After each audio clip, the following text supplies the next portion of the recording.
Hello students, आप सभी का हमारे एसवी एकेडमी रावड़ा ऑनलाइन प्लेटफॉर्म पर स्वागत है। तो जैसा कि हमने आरबीएससी 12th क्लास की जो मैथ है वो स्टार्ट कर रखी है, उसमें मैंने आपको फंक्शन के बारे में बताया था। ठीक है, अब हम ये चीजें कर क्यों रहे हैं, क्योंकि हमने हमारा जो मेन टॉपिक है हमने पढ़ना है आईडीएफ।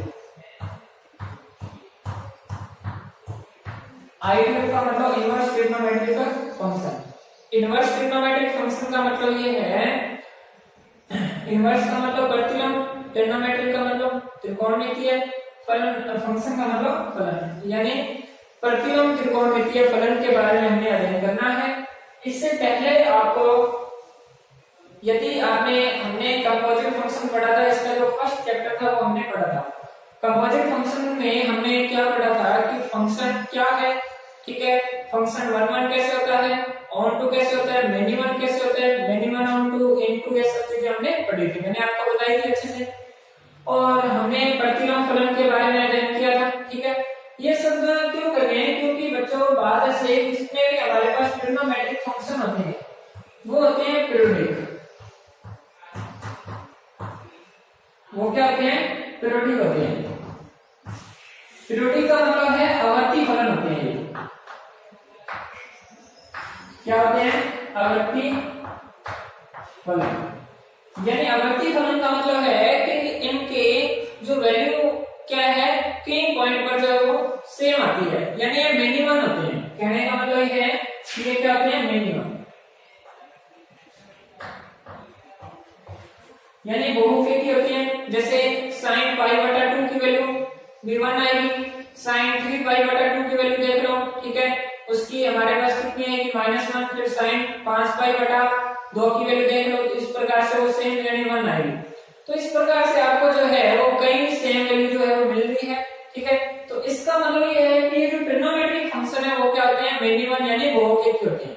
ठीक है, अब उनको हमने 1 1 और ऑन टू की फॉर्म में जो चेंज करना है, सबसे पहले हम समझेंगे, कल मैंने आपको ये बताया था कि फंक्शन वन वन कैसे होता है और मेनी वन कैसे होता है, उसके बाद की हम अभी चर्चा करने वाले हैं।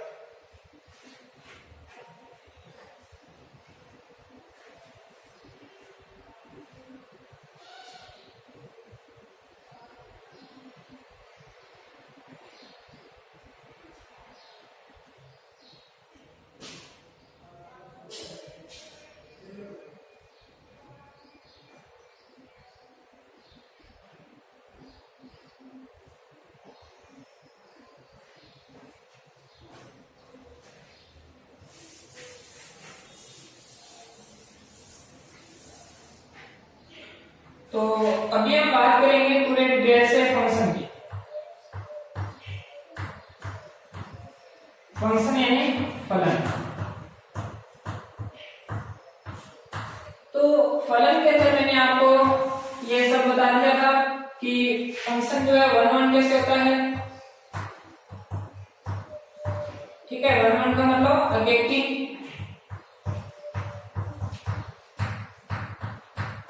अगेक्टिव फलन, और सेकंड जो है हमारे पास वो होता है मेनी वन। मेनी वन का मतलब बहुअगेक्टिव। ठीक है, तो ये सब चीजें हमने अभी डिटेल से पढ़नी है। अब देखो बच्चों, वन वन जो फलन है वो बहुअगेक्टिव या अगेक्टिव कब होगा। अगेक्टिव का मतलब ये है कि सबसे पहले मैंने आपको ये सब बताया था कि जो फंक्शन है वो इस प्रकार से डिफाइन होता है। ये हमारा डोमेन का काम करेगा और ये हमारा किसका काम करेगा, कोडोमेन का।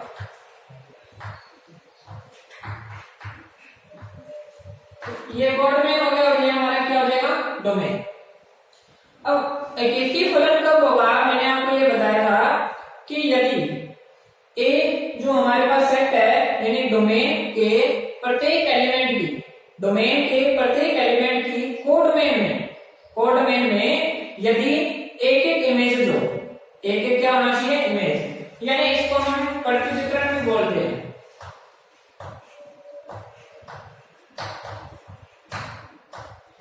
इसे हम क्या बोलते हैं, प्रतिचित्रण, यानी जिसे हम इमेज में अभी नाम दे रहा हूं डोमेन के प्रत्येक एलिमेंट की बी में एक एक इमेज है, एक एक इमेज है, यानी एक एक एलिमेंट से इनका क्या संबंध है, तो हम उसे क्या बोलेंगे कि फलन जो है वो हमारा क्या है 1 1 है। किस प्रकार से, अब जैसे मैंने यहाँ कोई ए सेट लिया, इसमें एलिमेंट है 1 2 3, मैंने कोई बी सेट लिया, ठीक है, और इसमें मैंने फलन जो है वो डिफाइन किया, प्रतिचित्रण लगाया, प्रतिचित्रण लगाया तो मेरे को इसमें एलिमेंट है ए बी और सी। जैसे मान लिया कि 1 का समान किससे है, ए से, 2 का बी से, 3 का किससे है, सी से। तो मुझे आप ये बताइए कि यहाँ 1 की जो इमेज है यहाँ कितनी है, ए है, 2 की कितनी है, बी है, 3 की कितनी है, सी है यहाँ पे, ठीक है बच्चों। तो यहाँ से आपको एक बात पता चलती है कि यहाँ जितने भी एलिमेंट है उन सभी की जो इमेज है वो क्या है, एक एक है, इमेज कितनी है, एक एक है, ठीक है। तो ये हमारा जो फंक्शन आएगा वो कौन सा आएगा, 1 1 फंक्शन होगा। कौन सा होगा, 1 1 फंक्शन, ठीक है बच्चों। अब दूसरी बात ये है कि हमारा डोमेन हो गया वो हमारा कोडोमेन हो गया। अब हम यदि मैं आपको ये बताऊं कि हमारी जो रेंज क्या होगी, रेंज वही है जैसे कि मान लिया मैंने 1 पर यानी ए एलिमेंट पर जितने भी ए एलिमेंट हैं उन पर मैंने इमेज लगाई, ठीक है, यानी फंक्शन डिफाइन किया, यानी प्रतिचित्रण लगाया, तो जो मुझे बराबर में एलिमेंट मिलेंगे, ठीक है, बी इन सभी का जितने भी एलिमेंट है इसके अंदर, यानी ए में डोमेन के जितने भी एलिमेंट हैं उन पर यदि मैं इमेज लगाऊं तो मेरे को बराबर में जो भी एलिमेंट मिलेगा वो हमारी क्या है, रेंज है, वो हमारी क्या है, रेंज है, यानी परिसर, जिससे हिंदी में क्या बोलते हैं, परिसर, ठीक है। अब ये बात होगी हमारे 1 1 की। अब हम चलते हैं मेनी वन, बहुकेंद्री। अब मेनी वन का मतलब क्या है, ये नाम से ही स्पष्ट है, यानी बहुकेंद्री। एक या एक से अधिक एलिमेंट, एक या एक से अधिक एलिमेंट, किसके एलिमेंट, डोमेन के, उन एक या एक से अधिक एलिमेंट्स जो हम डोमेन में से लेंगे उनका यदि संबंध, उनका यदि रिलेशन या उनकी यदि इमेज डोमेन कोडोमेन में यदि हमें एक ही मिले, क्या मिले, एक ही मिले। इस प्रकार से यहाँ मेरे पास कोई ये सेट है, इसके अंदर एलिमेंट है 1 2 3 4 और ये मैंने फंक्शन डिफाइन किया, यहाँ मेरे पास बी में एलिमेंट है, ठीक है, और इसके अंदर एलिमेंट है ए बी सी और डी। जैसे कि बच्चों मेरे पास यहाँ 1 का समान किससे है, ए से है, 2 का समान किससे है, ए से है, 3 का समान बी से है, 3 का समान सी से भी है, ठीक है, ये फंक्शन नहीं होगा, ठीक है, इस प्रकार से ये, और 4 का समान किससे लिखा मैंने, बी से। तो यहाँ आप डायग्राम में देखो कि 1 और 2 की जो इमेज है हमें वो क्या मिल रही है, ए ही मिल रही है, ठीक है, यानी 2 एलिमेंट हैं उनकी इमेज हमें एक ही मिल रही है, यानी एक या एक से ज्यादा एलिमेंट्स जिनकी हमें इमेज एक ही मिले तो वो फंक्शन कौन सा होगा, बहुकेंद्री होगा। कौन सा फलन होगा, बहुकेंद्री। इस प्रकार से मैं आपको एग्जांपल के तौर पर बताता हूँ। इधर आप देखना इस डिब्बे में कि जैसे कि मैंने कोई फंक्शन डिफाइन किया, f(x) बराबर मैंने लिखा x की स्क्वायर, f(x) बराबर मैंने क्या लिखा, x की स्क्वायर लिखा।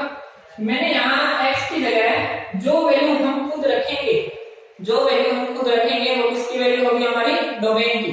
जो हमें बराबर में मिलेगी वो किसकी होगी, वो हमारी कोडोमेन होगा। क्या होगा, कोडोमेन, यानी वो हमारी रेंज होगी। क्या होगी, रेंज, ठीक है। x की वैल्यू मैंने 1 यहाँ रखी तो मुझे f1 की वैल्यू क्या मिलेगी बच्चों, 1 मिलेगी। यदि मैं यहाँ x की वैल्यू -1 भी रखूँ ना, -1 रखा तो मेरे को क्या मिला, 1 मिला, क्योंकि -1 की यदि हम स्क्वायर करेंगे तो हमें क्या मिलने वाला है, 1 मिलेगा। यहाँ पे एक बात देखो कि यहाँ 1 और -1 दोनों की इमेज हमें क्या मिली, 1 मिली। इसका मतलब ये जो फंक्शन होगा, फंक्शन ये क्या होगा, मेनी वन होगा।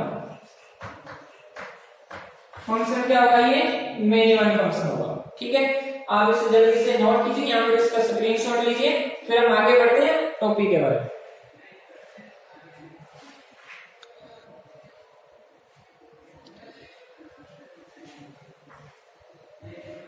अब ये सब चीजें हम इसलिए बता रहे हैं क्योंकि फिर आगे हम जो आईटीएफ करने वाले हैं उसमें आप पढ़ हो, ठीक है। क्योंकि जो हम टॉपिक आगे करने वाले हैं ना, आईटीएफ इन सब के अंदर, इस आईटीएफ के अंदर हम ये सब चीजें ही पढ़ने वाले हैं, ठीक है।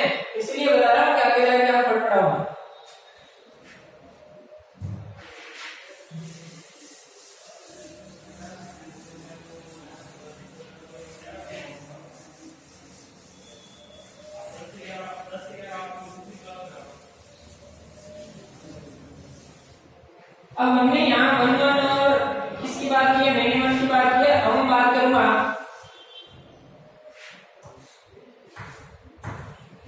कि फंक्शन जो है वो वन वन ऑन टू कब होगा,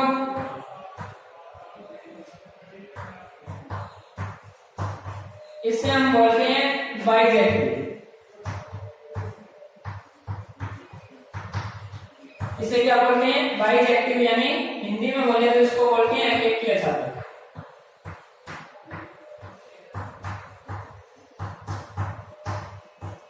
क्या बोलते हैं इसे, एकेकी अछातक, ठीक है। और दूसरी हम बात करने वाले यहाँ वन वन इंटू डी, यहाँ डायरेक्ट मैं यहाँ लिख देता हूं इंटू, यानी एकेकी अंतरक्षेपी।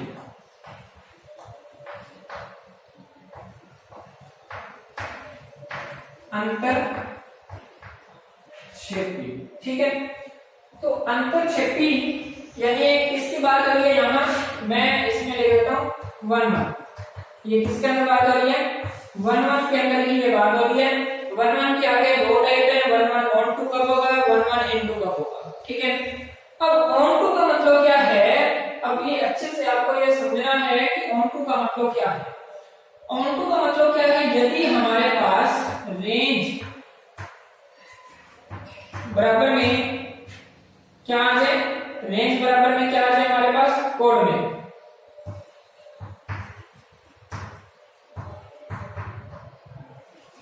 ये दोनों यदि हमारे पास बराबर आएंगे तो हमारा जो फंक्शन होगा वो क्या होगा, वन वन ऑन टू होगा। फंक्शन वन वन तो होगा ही होगा और साथ में वो क्या होना चाहिए, ऑन टू भी होना चाहिए।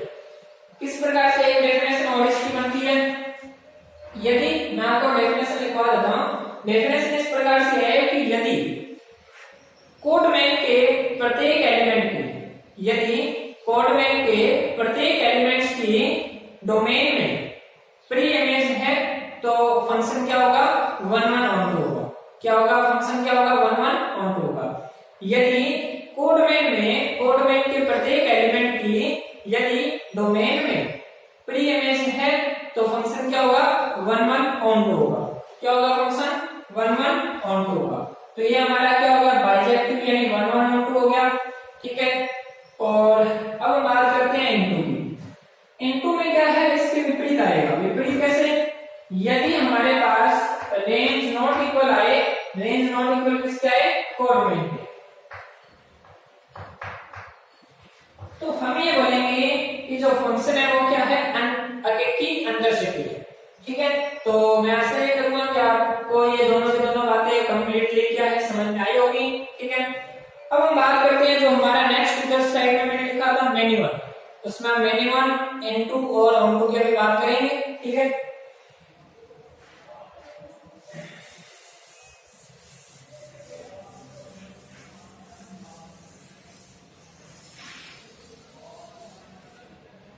अब एक बात इसमें और है कि यदि मान लिया आपसे डायरेक्टली पूछे कीजिए कि फलन ऑन टू है या नहीं है, तो आप क्या करोगे, ऑन टू की डेफिनेशन भी सेम ही है, उसमें ऑन टू यदि आपसे अकेला ऑन टू पूछ रहा है तो उसमें ये जरूरी नहीं कि फंक्शन क्या वन वन होना जरूरी है, ठीक है। ऑन टू में क्या है, सिर्फ रेंज बराबर में कोड में, आपको ये कंसेप्ट याद रखना है। या फिर कोड में के प्रत्येक एलिमेंट की इसमें क्या है, डोमेन में क्या होना चाहिए, प्री इमेज होनी चाहिए, ठीक है। तो अब हम बात करते हैं मिनिमम।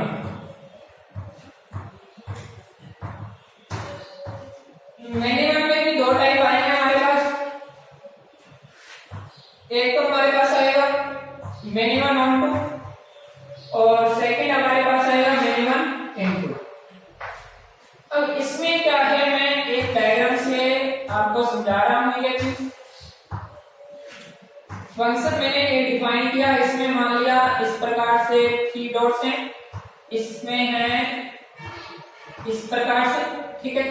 मान लिया कि इस डॉट्स का इससे रिलेशन है और इसका इससे है और इसका जो है वो इससे है, इसके अंदर 2 डॉट्स मान लिया नहीं है।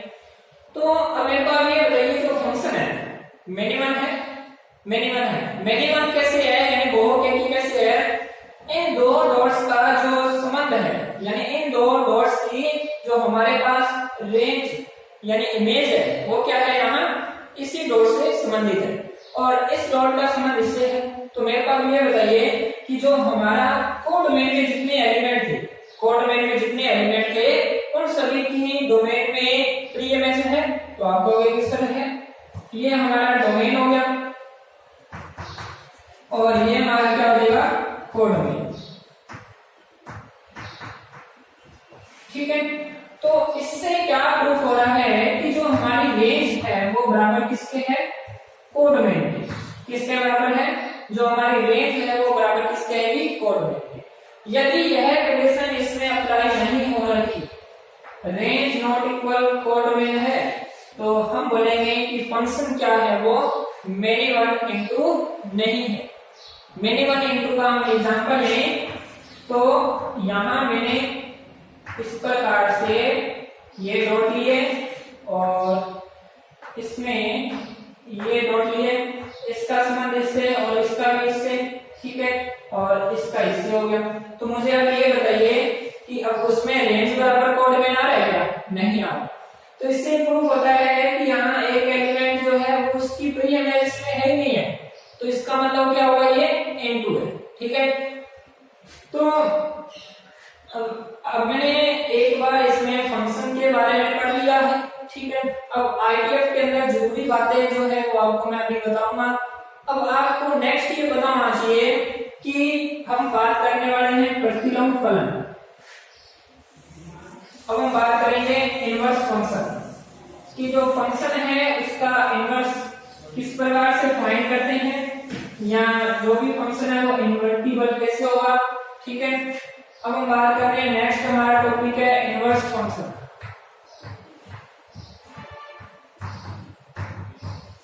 ठीक है, इनवर्स फंक्शन। इनवर्स फंक्शन की डायरेक्टली मैं यदि आपको डेफिनेशन बताऊं कि कोई भी फंक्शन है वो इन्वर्टिबल होगा। फंक्शन जो है वो इन्वर्टिबल होगा, कब होगा, यदि वो 1 1 2 है। पहली बात 1 1 होना चाहिए, दूसरी बात वो क्या होना चाहिए, 1 2 होना चाहिए। यदि आपके पास फंक्शन कोई भी फंक्शन है वो 1 1 2 है, तो हम ये कहेंगे कि वो फंक्शन जो है वो क्या है, इन्वर्टिबल। क्या है, इन्वर्टिबल। यानी प्रतिलोम फलन की हम यदि बात करें तो प्रतिलोम फलन को हम जो है वो कोई भी फंक्शन है उसको हम प्रतिलोम फलन किस प्रकार से प्रूव कर सकते हैं, यदि हम उस फंक्शन को 1 1 2 प्रूव करें। क्या प्रूव करें, 1 1 2 का मतलब है अगर एक ही ऐसा है हम यदि उसे प्रूव करें तो जो फंक्शन है वो क्या होगा, हमारा प्रतिलोम फलन होगा। क्या होगा, इन्वर्टिबल होगा। ठीक है, ये बात इंपॉर्टेंट है। अब मान लिया एग्जांपल के लिए आपको इन्वर्टिबल किस प्रकार से उसको लेके आना, तो fx बराबर मैंने मान लिया y, एक ही बात है। ठीक है, यहां जो x की वैल्यू रखेंगे ये हमारी वैल्यू किसकी है, ये डोमेन की है, और ये हमें क्या मिलेगा, ये हमारी रेंज होगी। ठीक है, यानी परिसर होगा, ये हमारा क्या होगा, प्रांत होगा। ठीक है, तो अब बात ऐसी है कि इसमें हम इनवर्स इसका किस प्रकार से फाइंड करें। ठीक है, इनवर्स का मतलब ये है कि आपको क्या देखना है, जहां से इन्वर्टिबल का मतलब इसको लिखने का जो तरीका है वो इस प्रकार से रहेगा। जो लिखने का इसको, ये जो है मैंने x बराबर f इनवर्स y लिखा है, इसको लिखने का बस तरीका है। ठीक है, f उधर जाएगा, मैंने यहाँ से x की वैल्यू निकाली है। अब आपको क्या करना है, इसको एक्सचेंज करना है। एक्सचेंज का मतलब है कि आपने यहाँ से जो x है उसकी जगह y रिप्लेस करना है और यहाँ y की जगह x रिप्लेस करना है। तो हम यहाँ क्या लिखेंगे, y बराबर हमारे पास क्या आ जाएगा, f इनवर्स x। ठीक है, तो अब मैंने यहाँ y बराबर क्या लिखा, y बराबर क्या लिखा था मैंने, fx। तो fx बराबर f इनवर्स x। तो यहाँ से हमें क्या पता चल रहा है कि जो fx है उसका इनवर्स क्या आएगा, f इनवर्स x आएगा। क्या आएगा, f इनवर्स x। ठीक है, तो ये था, मैंने आपको ये बताया कि फंक्शन किस प्रकार से इन्वर्टिबल होगा। ठीक है, अब नेक्स्ट हम ये कल की क्लास में हम ये बात करेंगे कि जितने भी ट्रिग्नोमेट्रिक फंक्शन है वो मैंने आपको बता दिया इन्वर्टिबल नहीं होते। ठीक है, वो किस प्रकार से इन्वर्टिबल नहीं होते वो मैं आपको भी बताऊंगा। ठीक है, तो हम नेक्स्ट क्लास में जो है आईडीएफ की अच्छे से चर्चा करने वाले हैं। तो आपको सबसे पहले इन बातों को अच्छे से याद रखना है, साथ के साथ इसके नोट्स बनाने हैं। Thanks.